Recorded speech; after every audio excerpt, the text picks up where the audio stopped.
This is going to be a video tutorial on how to convert a LibreOffice Writer document, which is an ODT document, into a Microsoft Word document, which is a DOCX document. Let me jump over to Writer here. I have LibreOffice Writer opened up now. I'm working on a little example project here. If you look off to the upper left-hand corner, you can see this file has been saved with the .odt. That is a LibreOffice Writer document. To convert this to a Word document, a DOCX document, what you want to do is you want to go up to the upper left-hand corner, up to the File tab, click on File.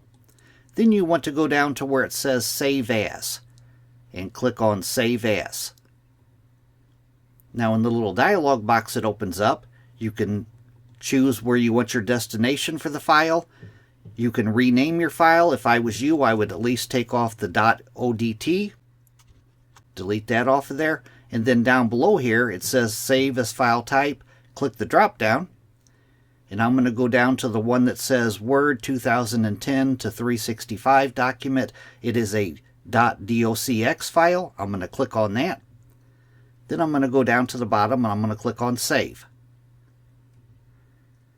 Now it says non-standard file format. I'm going to click on Use Word 2010 to 2065 document format. Then I'm going to go to the folder where I have this file saved. The file is right there. I'm going to double click on it. It says it's being edited elsewhere because I still have LibreOffice opened up. I'm going to click on Create a Local Copy and merge your changes later. I'm going to click on OK. This is only because I have it open in LibreOffice.